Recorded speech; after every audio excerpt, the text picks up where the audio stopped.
have your attention now? Thank you.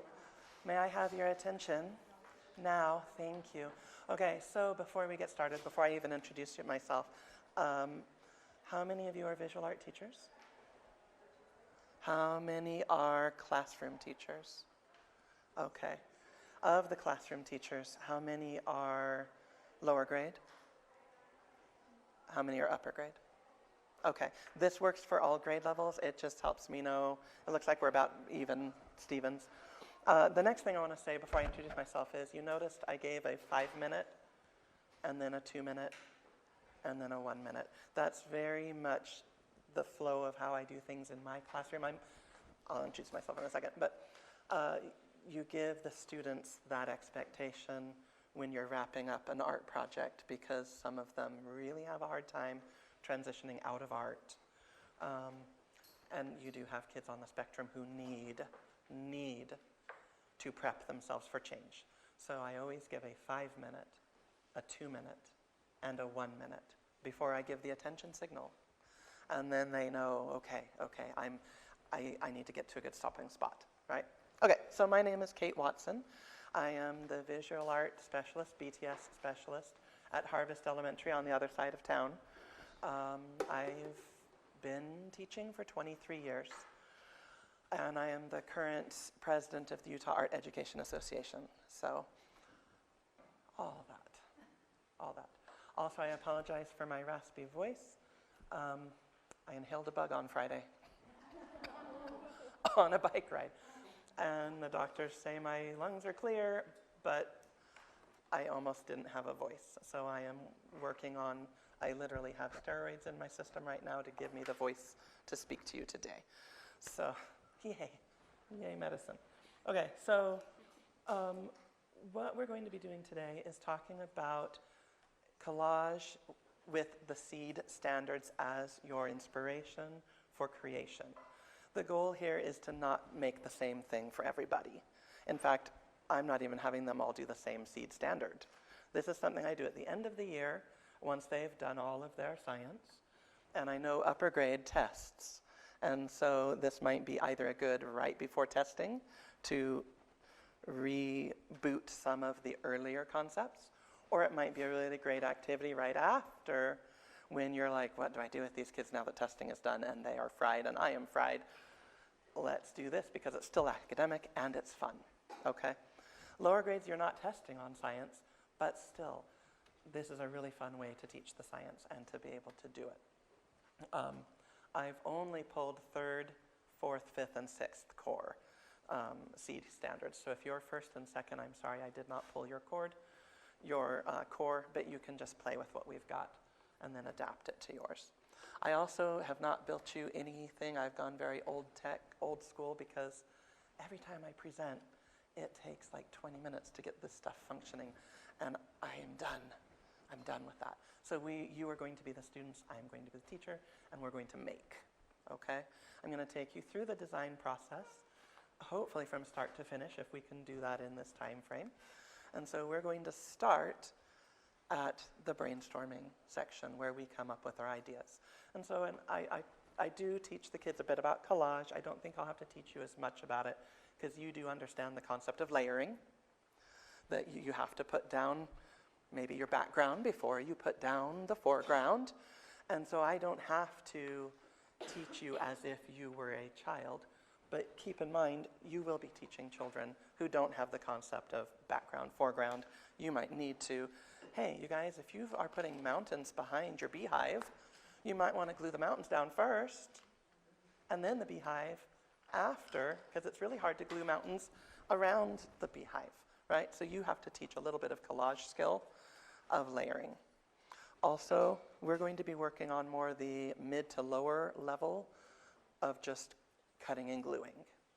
With my older kids, I turn them loose with X-Acto knives and glue guns and the glitter.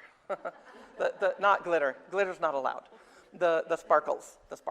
But I always explain to them you're not allowed to bedazzle this project. It's meant to be an accent only, a focal point only. I do not need it to look like a unicorn puked all over your project. So just, but I give them access to that. I give them access to buttons and cotton and all sorts of things. Do you need a chair? They told me that. It's fixed. Oh, It's fixed. Okay. Yes, Okay. thank you so much. All right. So let's start by doing a little bit of brainstorming. So I'm going to show you an activity you can do with your students. If you're a core teacher, you might already know this one anyway. They're called chat stations, where you partner people up, let's say maybe 4 people together, and you know as teachers, you pick the teams because you don't want Jimmy and Johnny together because they won't do anything, right? Or these girls are cliquish and you need to separate that. But I'm not going to be the boss of you on your team up with whom you want. But these are your chat station notes. There's actually 6 spots, but you're only going to, well, use what you want really. But here's what we're going to do. In various spots on the wall, I have posted up a few of the seed standards written in a collage format. So over here on this door is 6th grade. So this grayish door, these ones that are purple. This is our 6th grade, the ones that I thought would lend themselves to collage. Over here in the blue, under one color at a time, that's the 5th grade. Back on the lockers in the green, that's the 4th grade. And over here near our exit door, the yellow is the 3rd grade. So I picked some of the seed standards, and honestly, if you do want to hunt down 1st or 2nd grade, I'll leave this. This is the seed standards right here. So you can dig through that if you wish to find your own mojo. What I want you to do with your team is take your chat station notes with you, maybe something to write on, and go with your team of people to look at that station, talk about that station, talk about the core that interests you, and how it has a personal connection to you, because it's the personal connections that make it meaningful, right? And then take your notes for that station. And it can be notes about your own idea or about somebody else's idea that sparked you, that you're like, oh, I love that idea. But we're collecting ideas. We're not doing all of these. This is our brainstorming, our collecting of potentials, okay? So let's say maybe, oh, I don't know, do you think you can do this in 5 minutes? That's not very much time. I want to give you as much time as possible for building. So if you can do this in 5 minutes, you don't have to go to every station. If you teach 4th grade and have since the dawn of time and plan to die in that chair, go to the 4th grade stuff. Whatever. I am that teacher who's not going to force you to do pretty much anything. So you go explore, again, the seed standards. Talk about it with your group of maybe 3 or 4 people. Share ideas. This reminds me of, or I think of this, and I visualize this, or I connect with this because, and you only write down the things that light you up, that you are interested in. Okay? Any questions about our brainstorming activity? Okay. So what I'm going to do, I'm such a lazy teacher, I'm not even handing these out. I'm going to have you just right here. Here's your chat station notes. Here's your pencil. There's, I think, enough of these for you to keep a blank for yourself and one to write on. So you can keep a blank and one to write on. Okay? All right. So 5 minutes of brainstorming our seed standards. Go.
You look familiar. I feel like I always come to one of your Oh, awesome. things at all of the meetings. Well, welcome. I'm glad you're here. Yeah, Alina.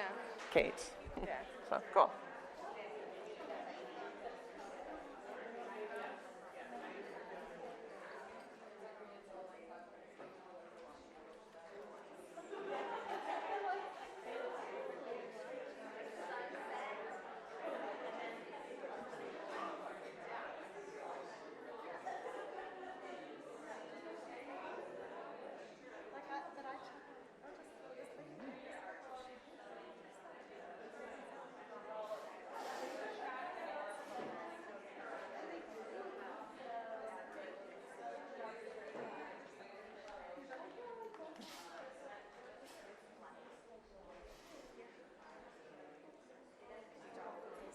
Yeah.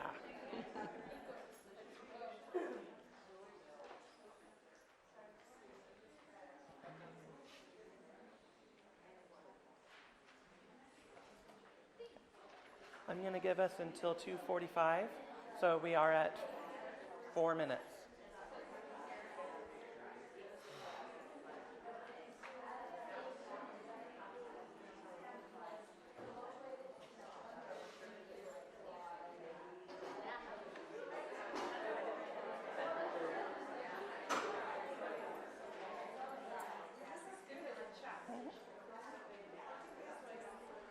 It's a good way to get them up Getting and them up and moving moving and talking with one another and sharing ideas.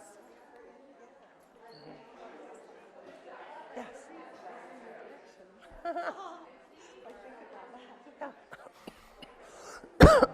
Sorry. Try not to cough into that thing. Ah.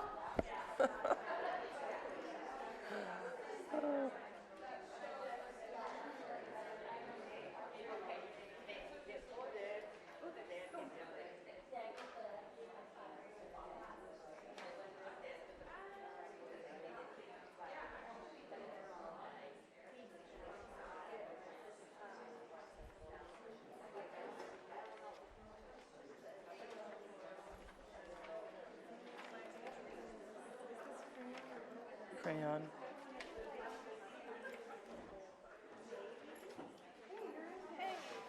You are. I wonder if I ever saw you way over. I know.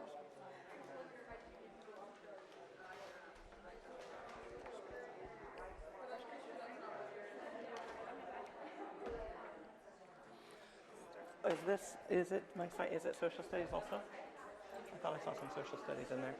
Yeah, but this starts with third. Oh, shoot, I I'm went sorry. first. That's okay. I'm Rats. just gonna look at it. I Okay. kind of know that. down So there. Alright. She's our new president of UAEA, and she's one of my art teachers, Hi. BTS. She teaches BTS I do. at Harvest Hill, so my grandson goes. Yes. I know. She's an awesome teacher. Oh, thanks. Yeah, I have talked to you about. All right, ladies and gentlemen, we have 2 minutes. This is your 2-minute warning.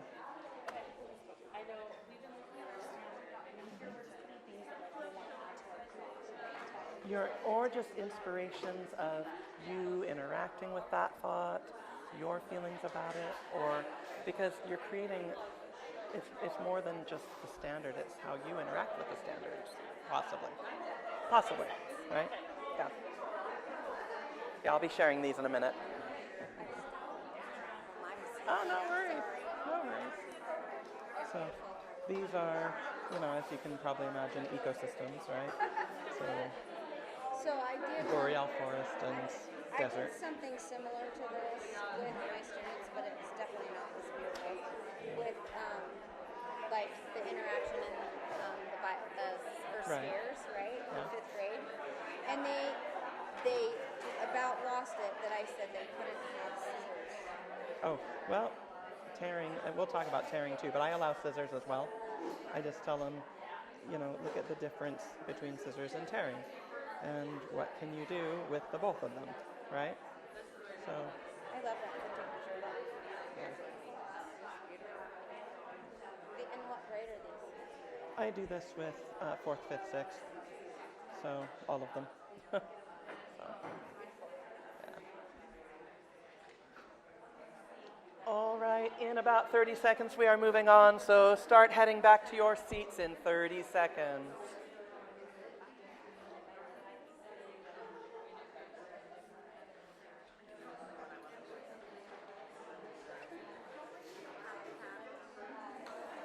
Twenty seconds.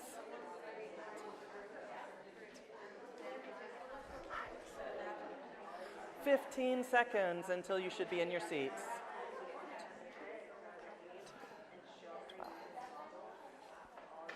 10 seconds.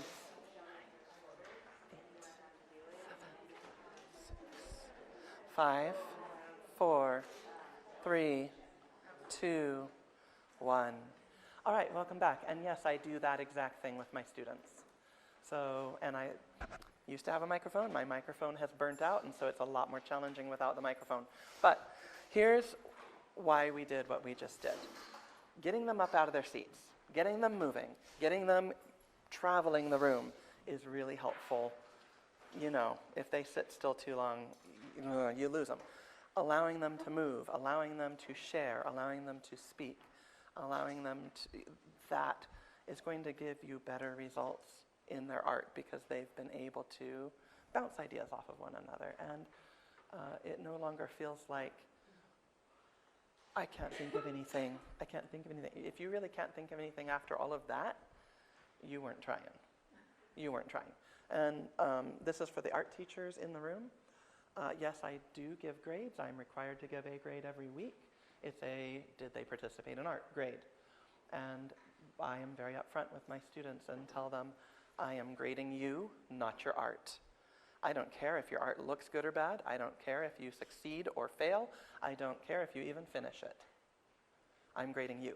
I'm watching you. Are you active? Are you engaged? Are you following the rules? Are you trying your best?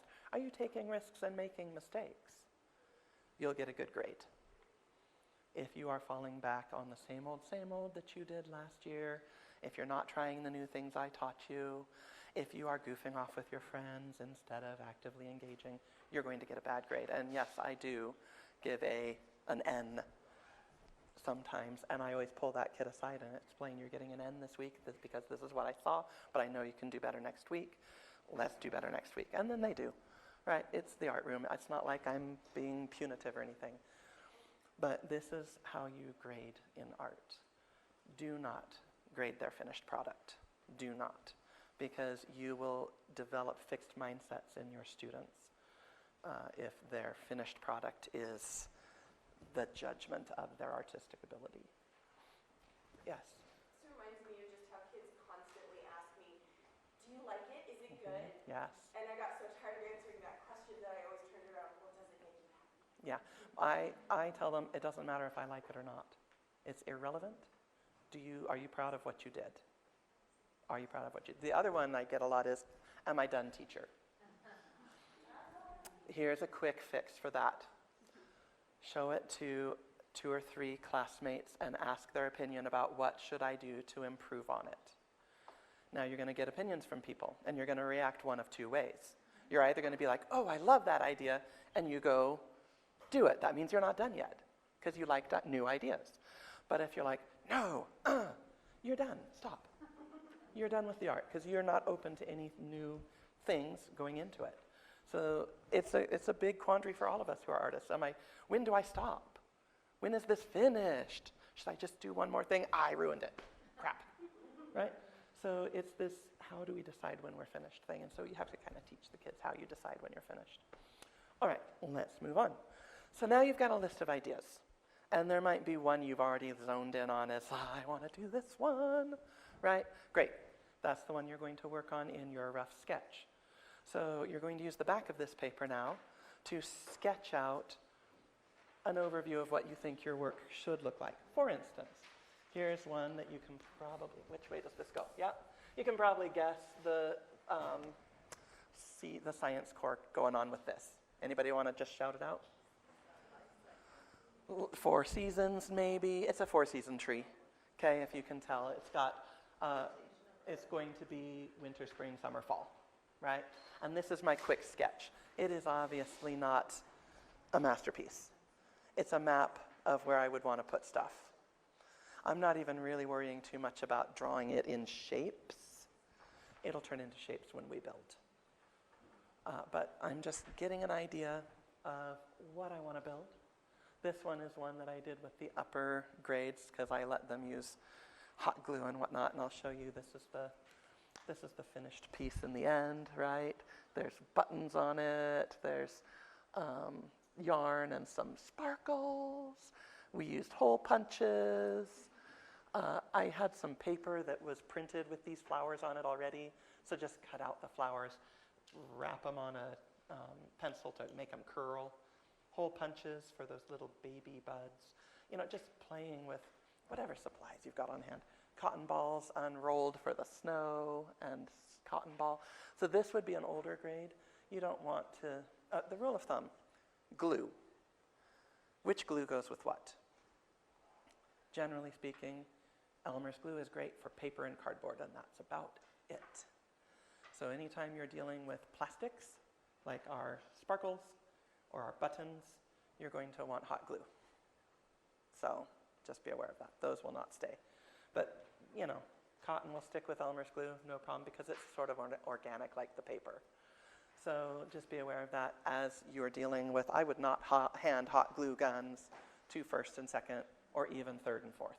I have a hard line at fifth and sixth. They get the hot glue guns, they get the X-Acto knives. I don't even ask permission on that one. I believe it's easier to ask forgiveness than permission. Have some knives, go for it. Don't cut yourselves, right? It's fine, it's fine, it's fine.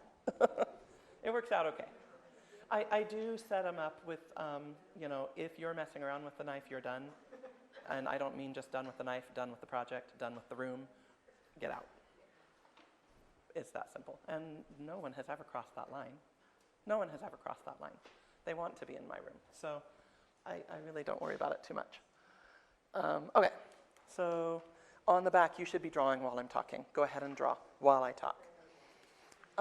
Here's another sketch. So this is sort of a sketch of an ecosystem. It's a boreal forest idea.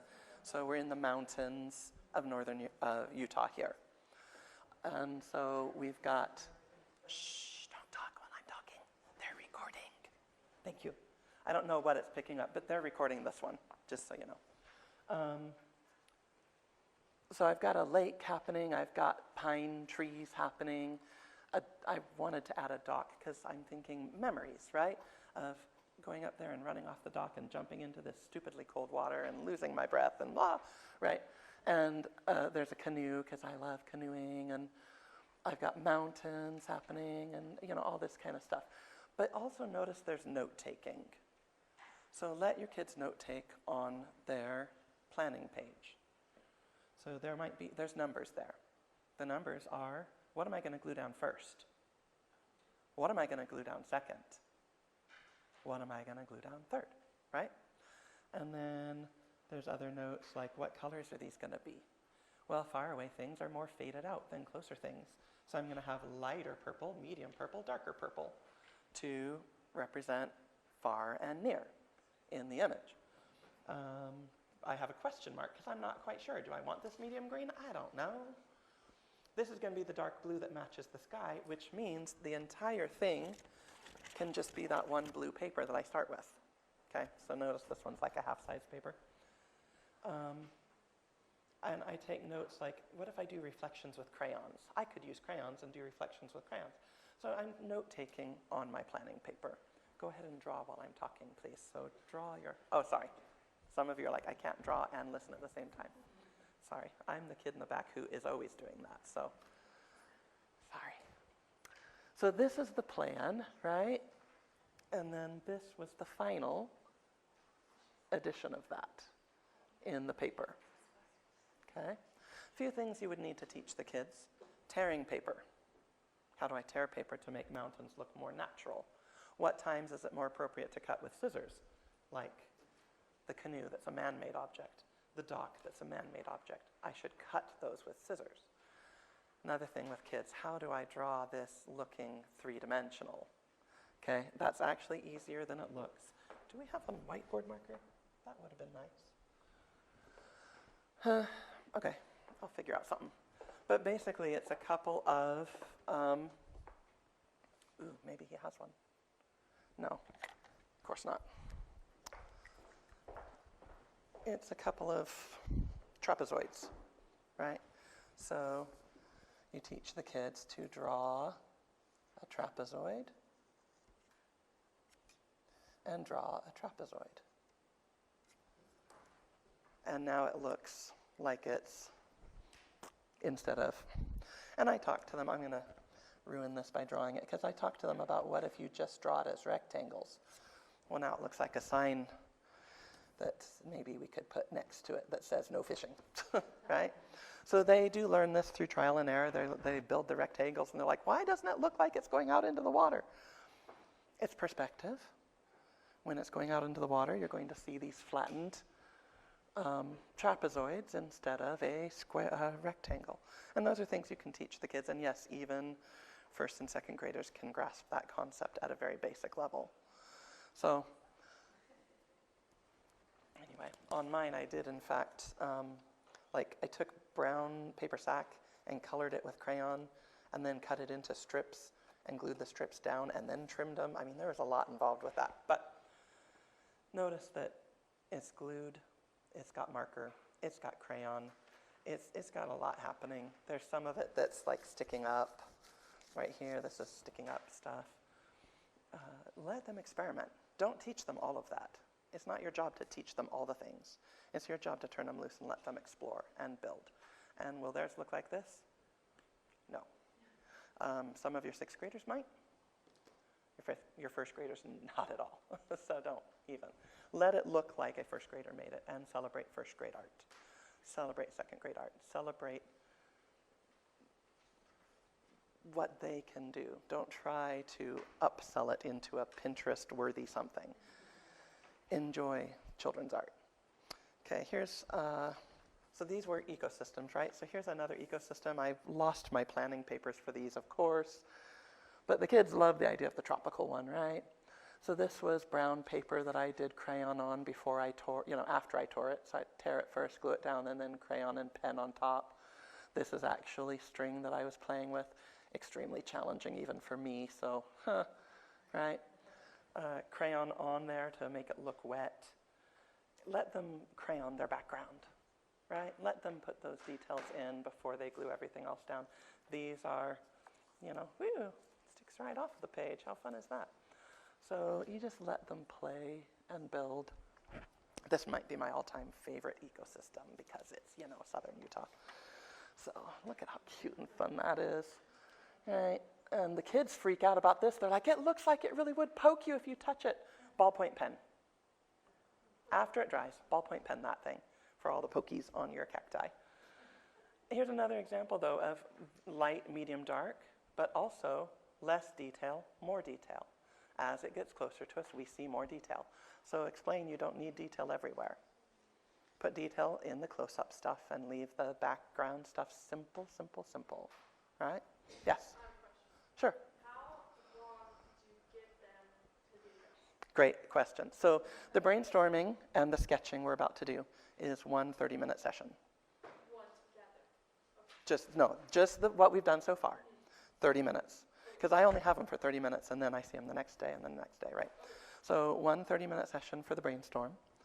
And then we start building on session number 2. And it might take another hour and a half for them. We're going to condense it because we're short on time. But for them to do the building part. Okay, and then finally, my last show and tell. Oh, and my little gecko here was made with all my little leftover bits and pieces because I was like, what should I do? I need to put a gecko on that rock. Notice the rock is also leftover bits of those, and then I added pen and crayon on it to give it the most detail I could of everything. Had a blast with that, and my cute little gecko dude. That's pretty fun. All right, now this one was the one I loved the most. The idea was 6th grade environmental art, Save the Bees. The Plight of the Bees is the name of the artwork, okay?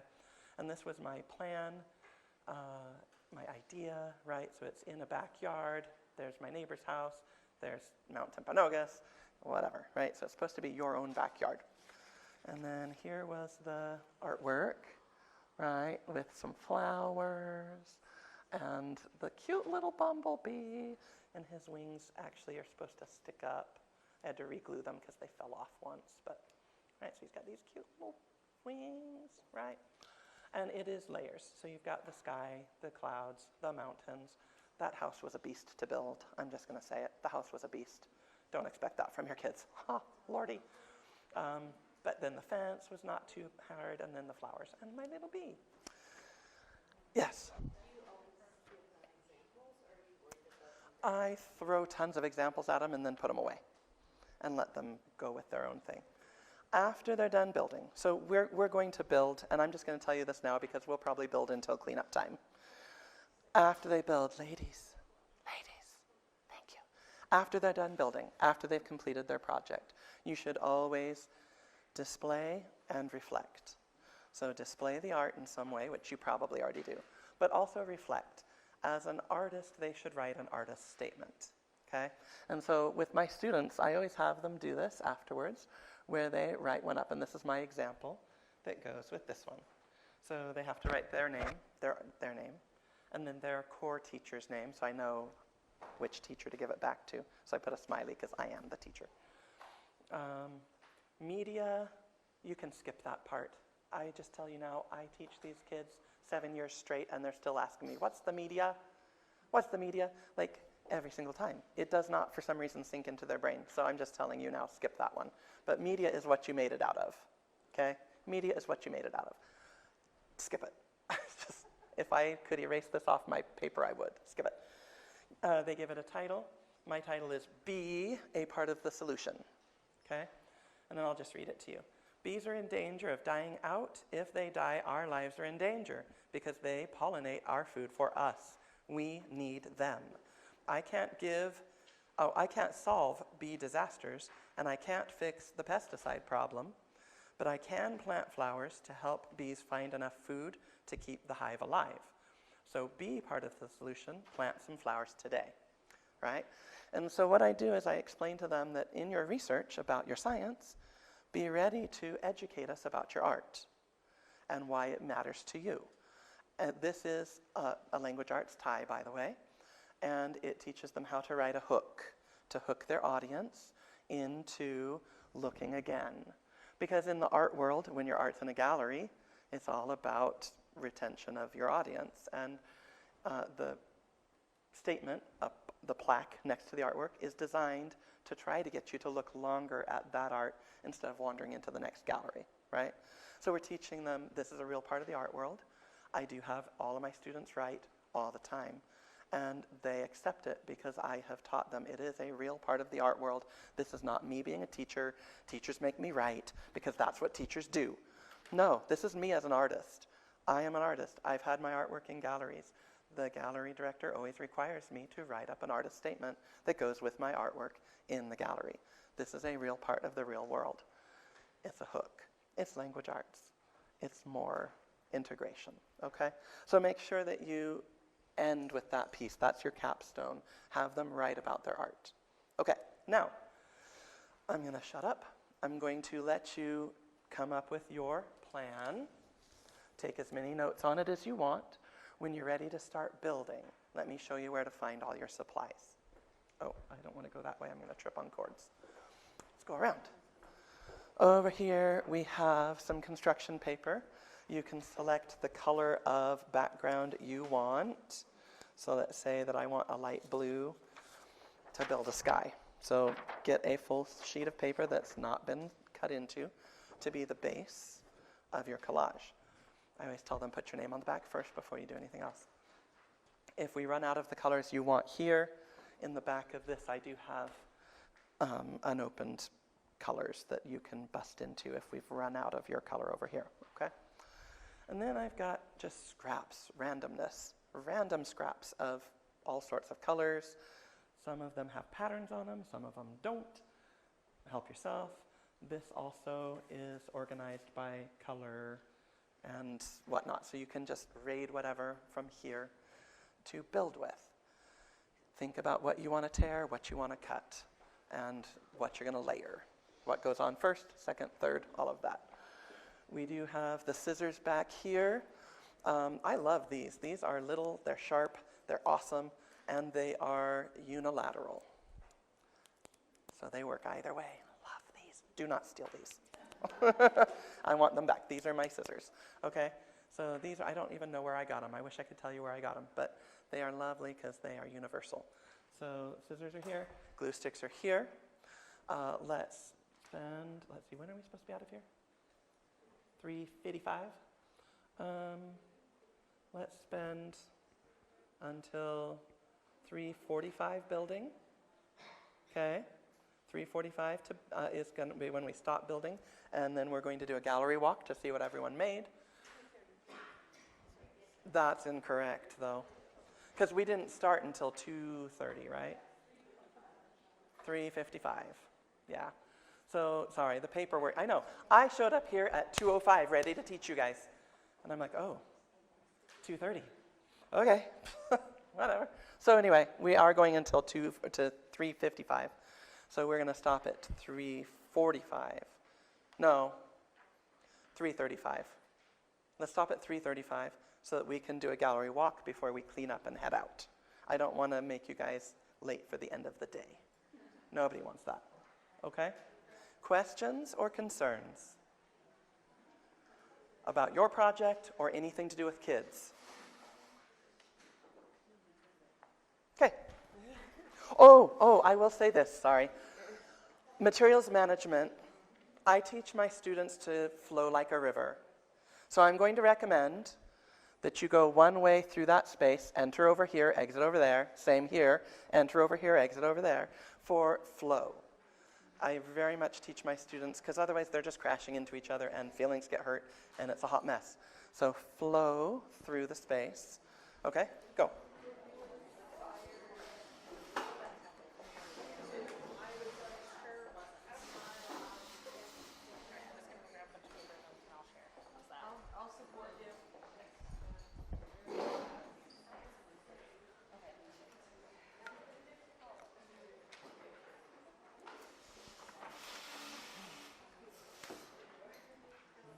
You are welcome to pull any of these that you want. These spikes are fantastic. Right, aren't they fun?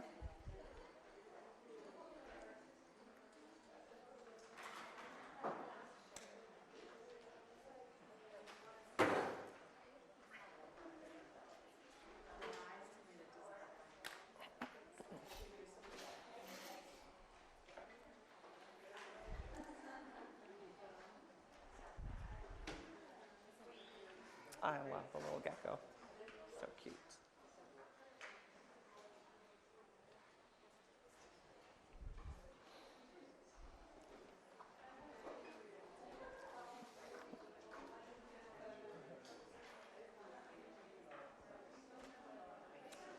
Once I have everyone sitting back down and working, I'll talk about how to manage your materials in between sessions. Okay?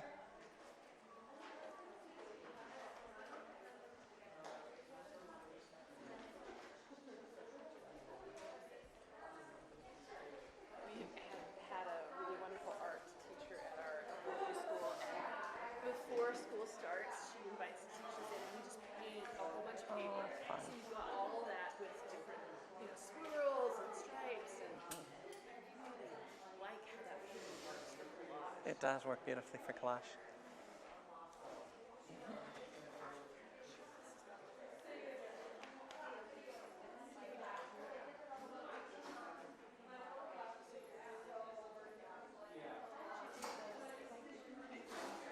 Like this is my Sharpie gel. I did this a while ago, but it's hard to do it. So there's the trapezoid. Should I just do it like this so you're looking right at it? Like this is, do you know what I mean? Like I'm sort of going at it from that angle, but I'm not sure collage. So we're not going to see the side of the house here. This is like straight on. But the Straight porch, on. I didn't draw it straight on. I mean, the porch is like big. My So- grandpa built it out of cement, so it's like a big cement. Like I was thinking So- about your deck. Like that really helped me. So yeah, go with the whiter part to the bottom. Wide to the bottom, And then your stairs are going to do the same thing where they go out wider, so it slowly gets wider, wider, wider, coming towards us. Instead of smaller, smaller. Yeah. They're closer, or Yeah. okay. Thank you. You're welcome. I'm being I'm an art teacher, I know. Oh, yeah, totally fine. You know, Totally when it's your fine. thing, you can't see it any other way, but it's in your head. Right. No, I get it. Oh, aren't they fun?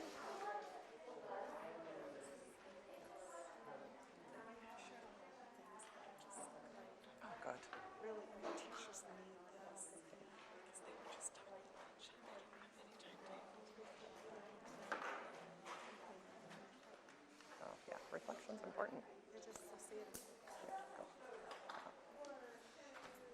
Super important.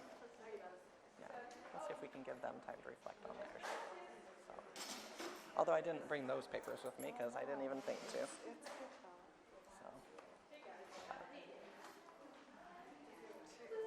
Yeah, go build one. Yeah, I think so. And honestly, sometimes I get so tired and burnt out with the kids that I skip the reflection because I'm tired. So it's. But your voice is super soothing. Thank you. Just soothing. I'm really glad. Oh, good. Glad.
right, ladies and gentlemen, I know that you're still gathering, but I want to tell you.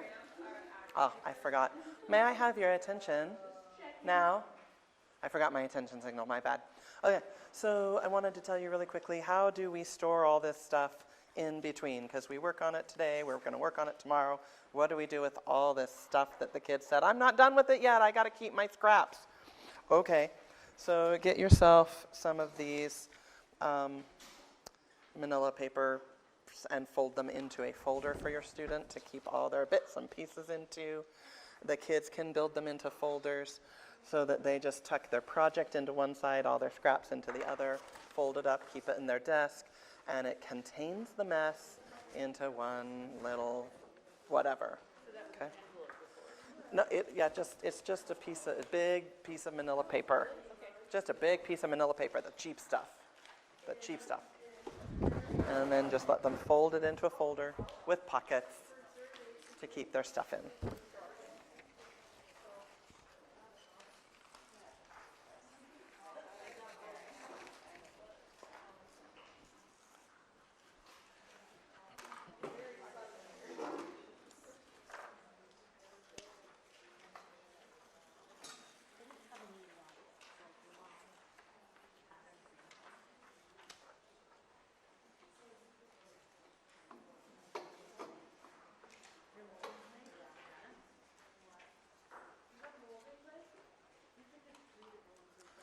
As far as where all these papers come from, it's just an eclectic bag of stuff that people have donated, companies donate.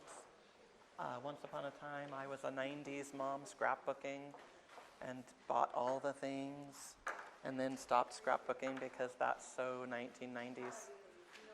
And so now there's all this stuff and I'm like, oh, the kids can use it, right? So.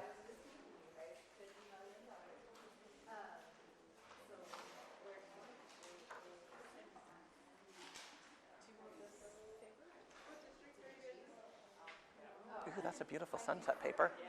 Nice.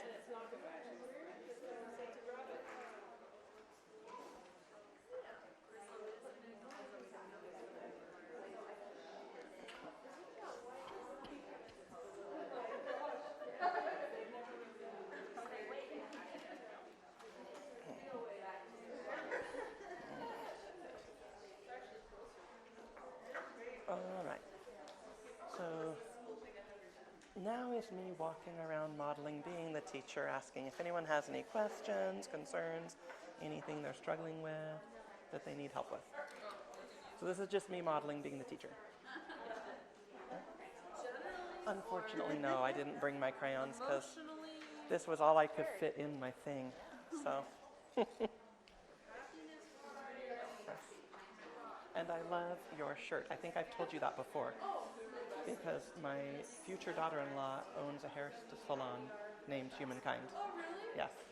So I'm just like, oh, nice. All right. Anybody here have any questions, concerns, anything for me? I'm modeling being a good teacher. So, yeah, so you wander around. That you check the seed standards to do artwork. Oh, yeah, yeah. So, well, I am a BTS teacher, so I do integrate, but my schedule's hybrid, meaning part of my day I work with the other teachers to integrate what they're doing, and part of the day is just mine to do whatever I want. And this is part of my day to do whatever I want. Because what's really nice is I'm teaching collage, but you need to give them constraints. Otherwise, they don't know what to make, and their artwork looks like crap. And so it's perfect to pick the seed standards as the constraints. And it just, so there you go. Yeah. Well, it's nice too, because like you said, it gives them background knowledge on a lot of things, art-wise, but then science-wise too. So Yes. And the writing part at the end. Yeah. Do you ladies have any questions or concerns? I'm modeling being the teacher and wandering around and checking on kids. So, yeah. Do you guys have any questions, concerns, or anything? No? Okay. Ooh. You would like to hear about TAP? Okay. Yes. What it is. All right.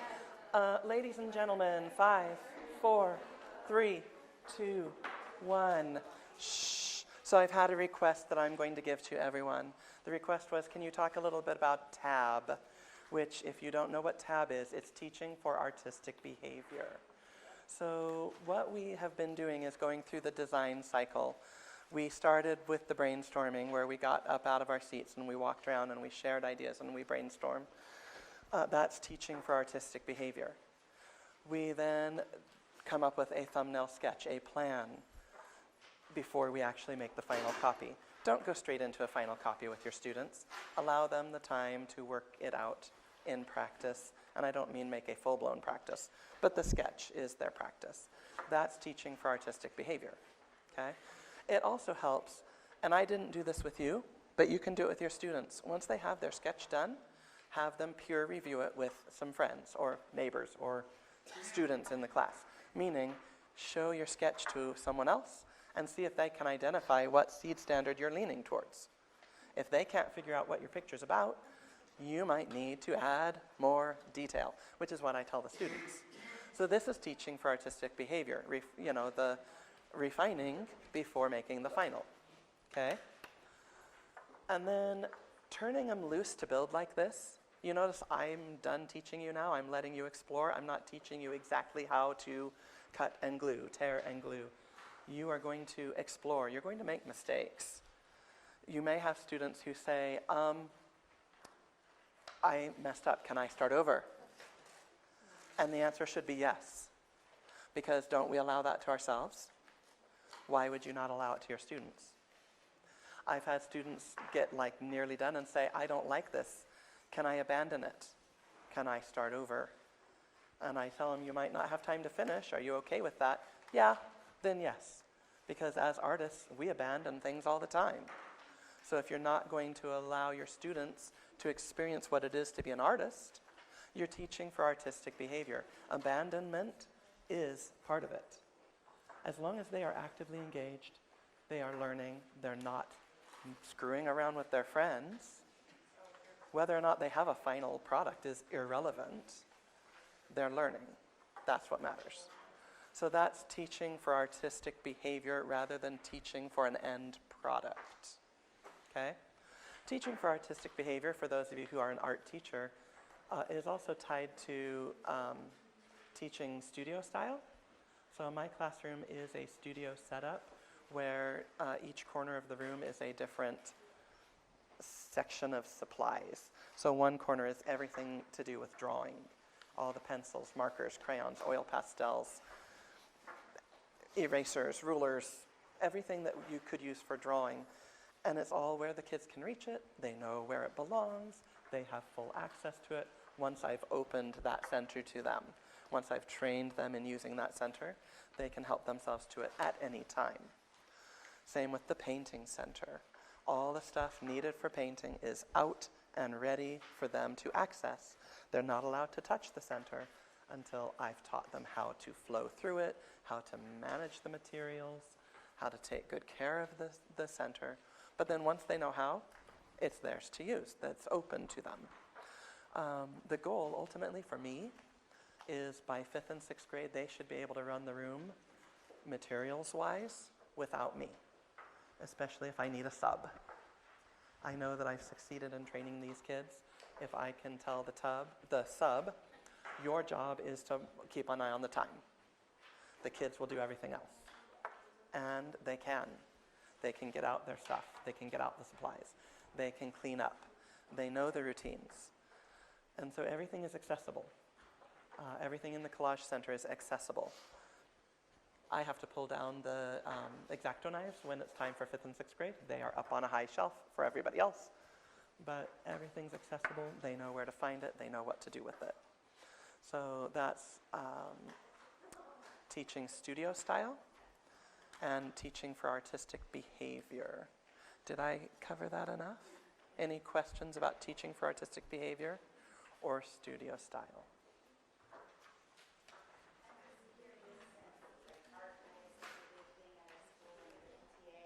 The art night.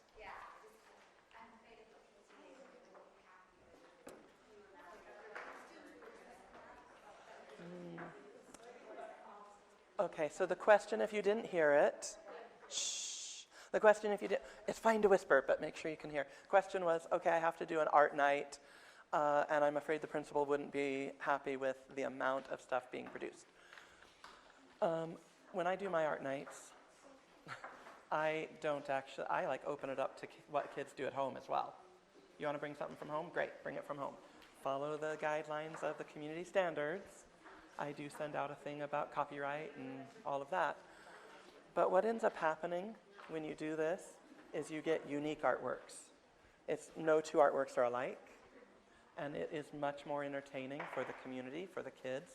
They have more buy-in, they have more pride, because it's not a whole wall of American flags that all look relatively the same, except for my kid who's on the spectrum. His looks awful compared to the kids his age, right? And now I see my kid is fine motor skills way behind the other kids. Instead, everything is individualized, and every artwork is unique.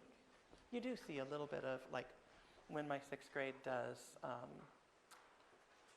the Renaissance heraldic crest, right? Of course, those crests are all going to look the same. But the kids decide whether or not to put it in the art show. So there's maybe 5 or 6 of those. And then there's a few kids who put their totem poles in. There's a few kids who did their watercolor abstract in the show. There's some that did their 2-point perspective drawing in the show. So it's up to the kid to decide what to put in. And I don't require them to put it in. It's personal choice. I don't force it. And so my art show is sometimes small. And I'm okay with that. Because you get the kid who's fragile and insecure about their art, and then you force them to show it. You're doing more harm than good. So it should be, in my opinion, their choice whether or not to display their art. Now, if you're just doing and that's for the art night, right?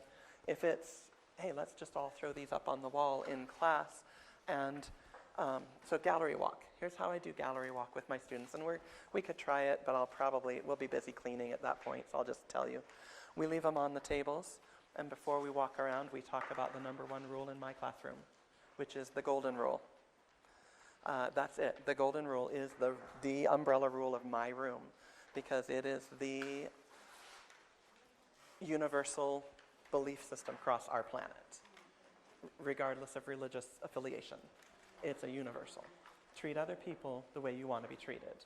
So, when we get up and walk around, we look for positive things to say. We do not say anything negative about other people's art, because we don't need to put that out there. I do have quality rubrics up in my room, especially for like coloring and stuff like that, where they can see whether their coloring is a 1, a 2, a 3, or a 4. A 1 being bad, 2 being okay, 3 is good, 4 is amazing, right? But then I have to qualify it and say, when you walk around in the gallery walk, you are not judging other people.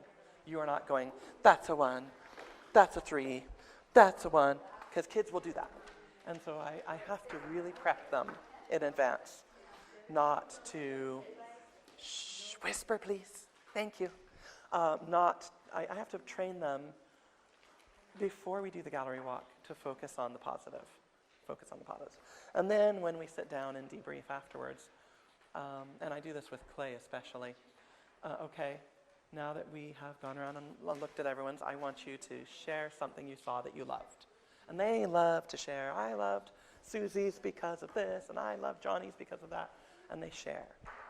Then I say it's time to reflect on your own. I want you to silently think of 3 things you love about your work. 3 things you love, just in your head.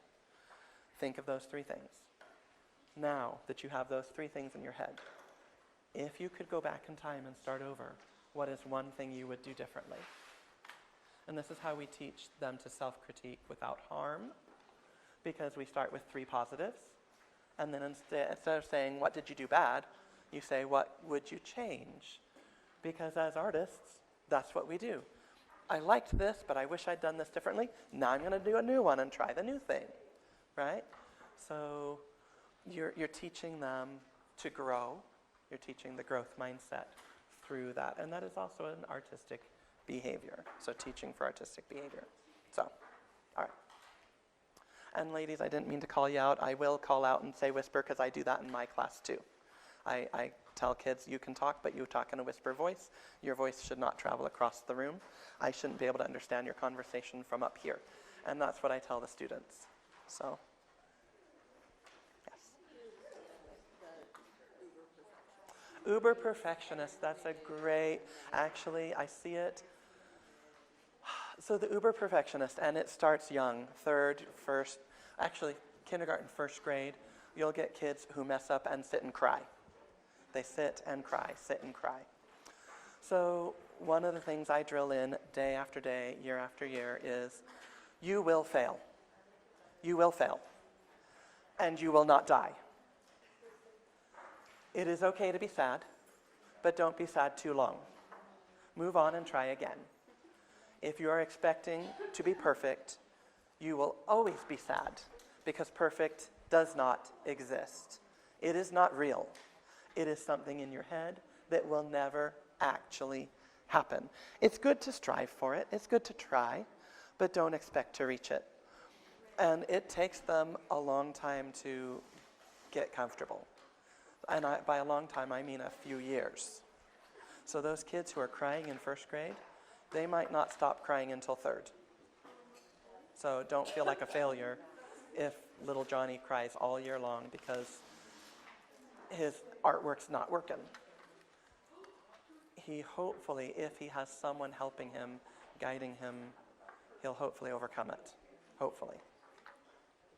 But you really teach them, it will not change the course of human history if your art project doesn't turn out. It is okay. So.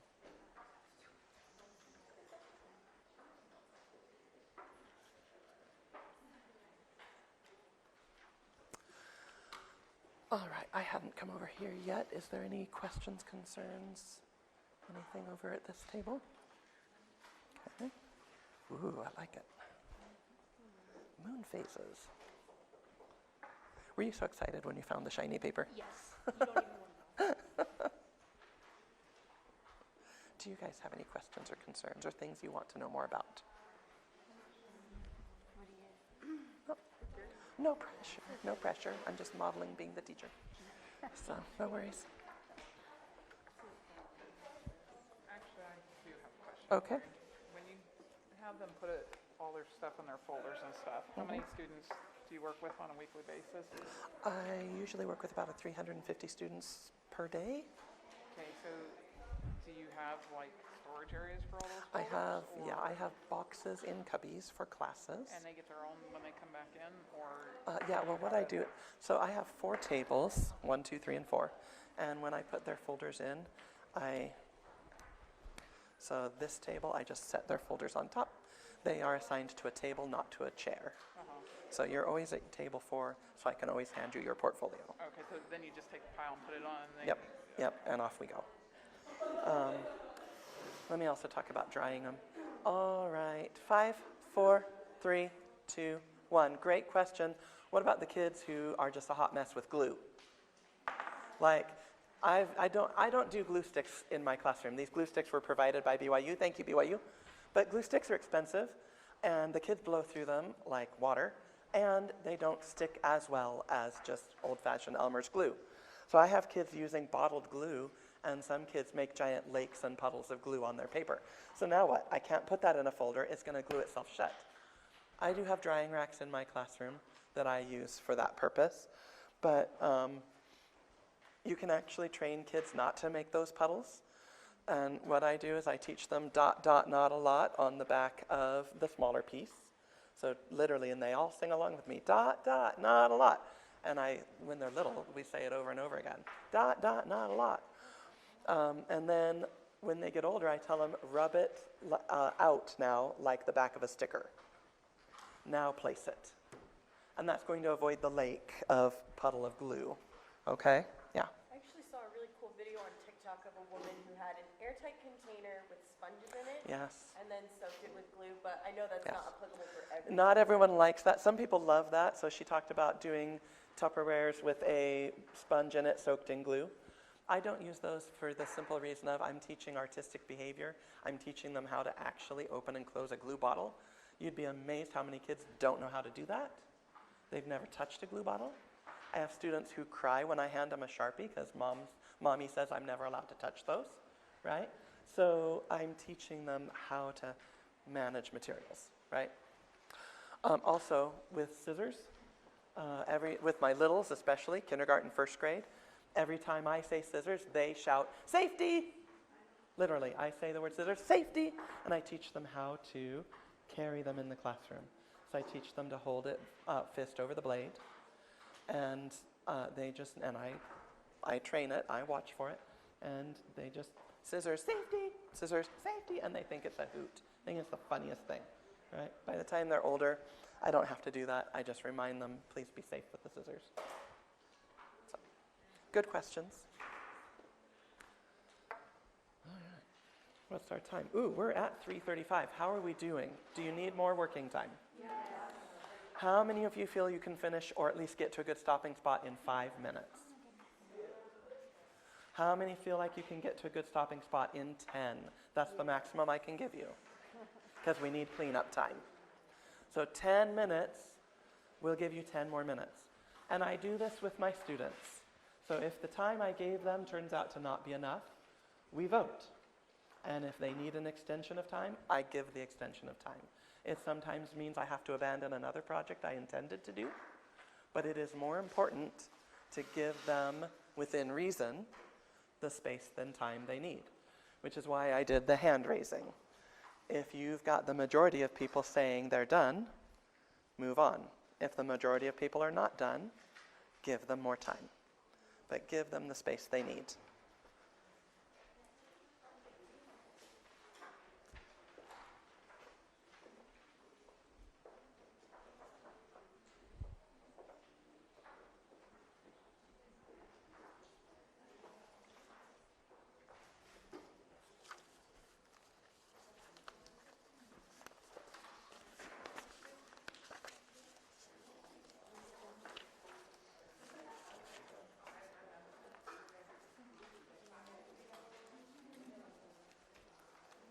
Yours looks like the Grand Canyon.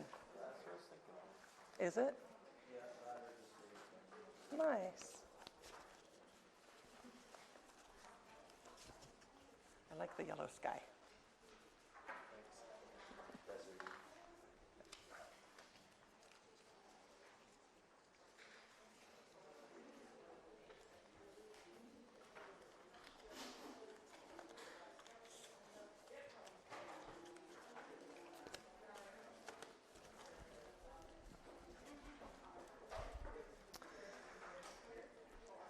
Thank you for keeping it down to a whisper.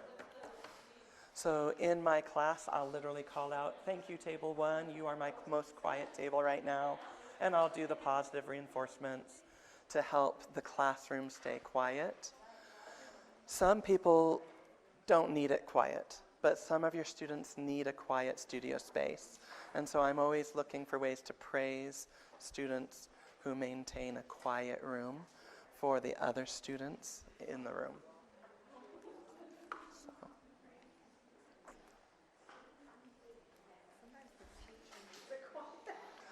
Yeah. If my room was noisy all day, I'd go home with a raging headache every day. So, yeah.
As I walk around, I see a few people who are finished. So if you are finished, give yourself a moment to try writing up an artist statement for yourself, just to practice that and see. And don't write it at your level, write it at your student's level. So if you teach first grade, write it at a first grade level to see how that would feel. What would that look like? If you teach fourth grade, try to write it at a fourth grade level to see what it would look like or feel like and what sorts of language arts things you would need to tackle in your artist statement for your students. Okay. Ooh, there's a recycle bin in here. Nice. Although I will say, guys, if you have large scraps, put them back in the boxes over there. Don't recycle large scraps, because large scraps can be used by someone else. Only recycle little things.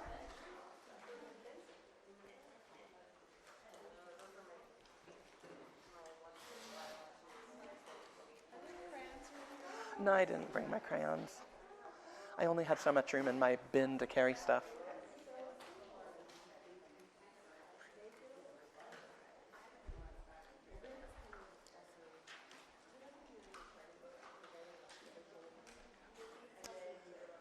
We are down to 4 minutes until we're going to walk around and look at all the artwork.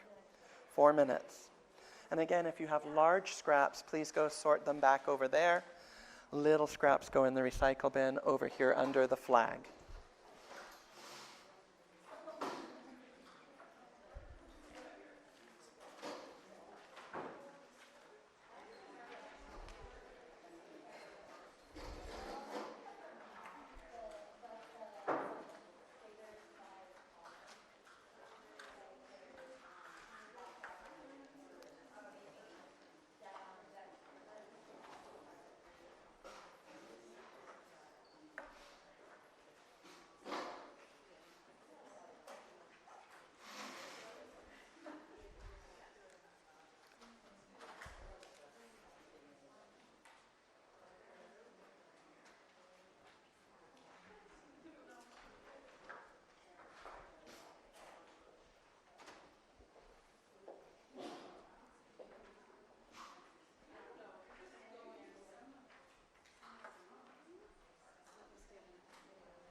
Under the flag.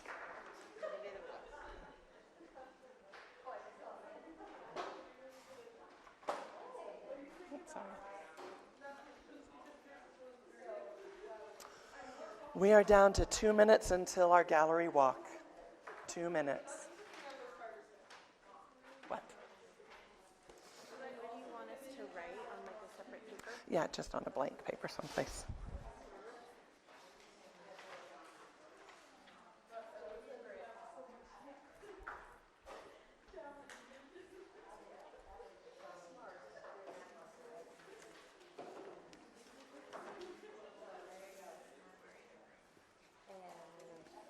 Recycle bin is right there.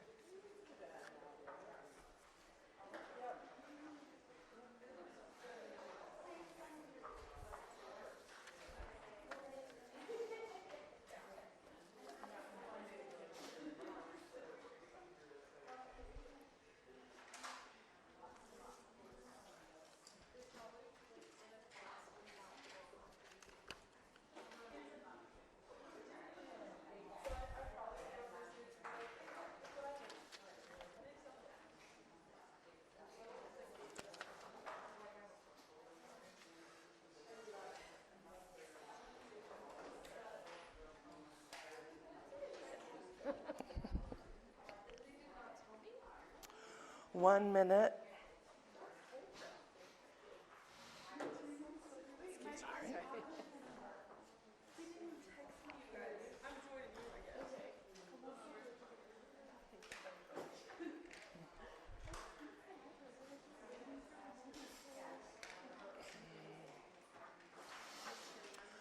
All right, we're down to about 30 seconds.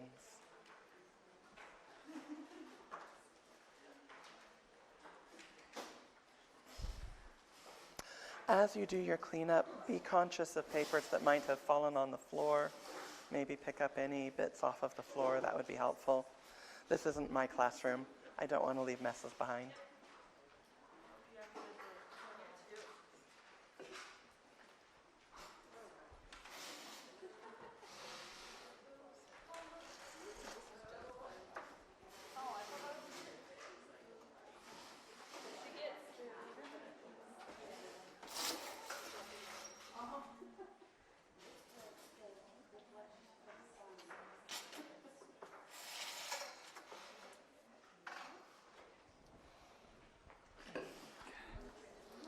All right. If you need to keep working, I understand that. That's fine. But many people would like to walk around and maybe take photos of what you've done to help inspire them. So don't be surprised if people take pictures of your art. Go ahead and walk around and take a look at what people created. I usually tell my students, tuck everything else under into your folder, put the artwork on top so that it is showcased.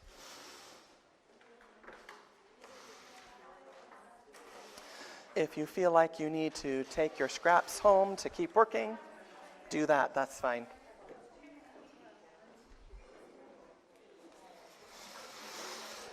I need to take some pictures.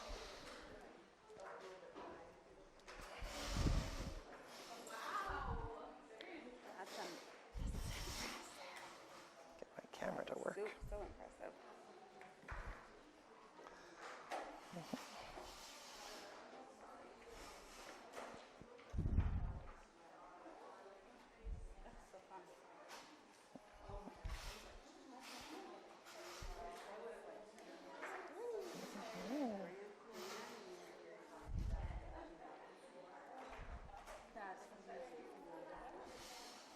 Sorry.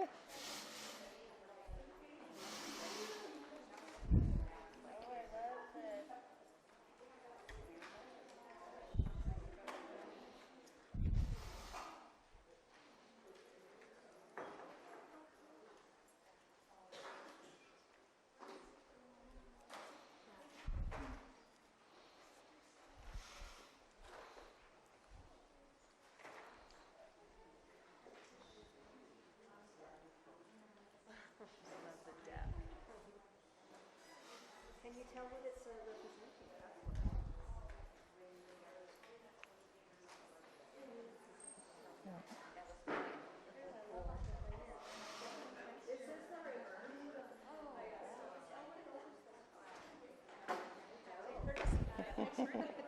I usually tell my students not to touch. Put your hands behind your back. But I love that they use the sandpaper on this one.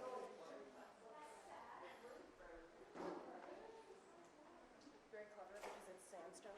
Yeah, I love that. Yesterday we were in the fire Uh-huh. and we had a bunch of cooking scraps Right, to do similar, right. but it's all fabric. Fun. And so it was, and then it was what blue sand, Right. but it was really fun to do like that. That would be fun. It would be hard for, I run out of storage space to store stuff. So I'm not, it's like, okay, do I store fabric? Do I store paper? Do I store, yeah. But yeah, that's fantastic.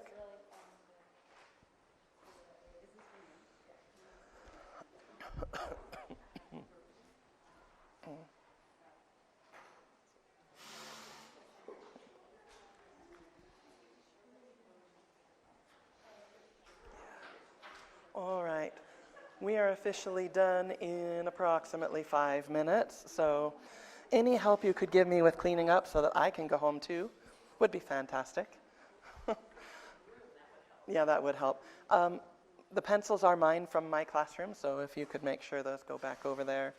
The glue sticks belong to BYU. I think they want those back. I definitely want my scissors back.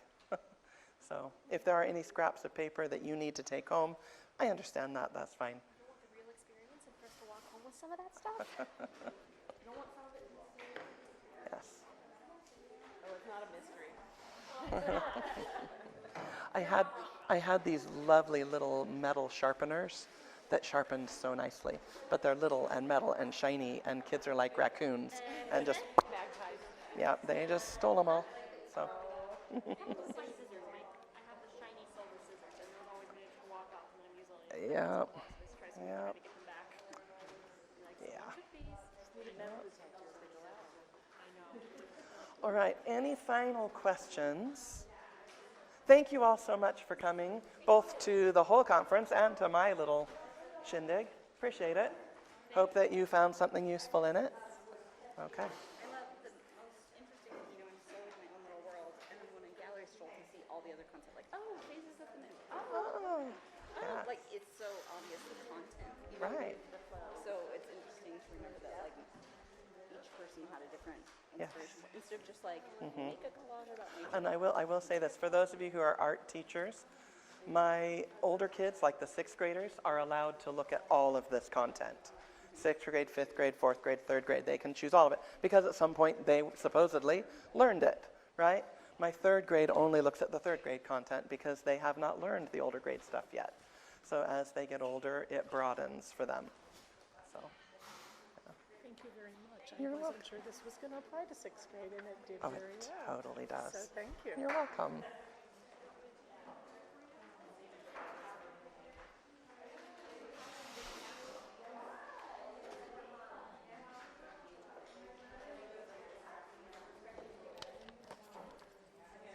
Thank you.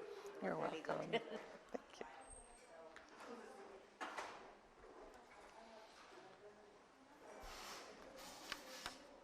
Thank you so much for your time and for teaching us that. You're welcome. Have a great rest of your summer. You're welcome. Great. Unplugging me? Oh, yeah. Sweet.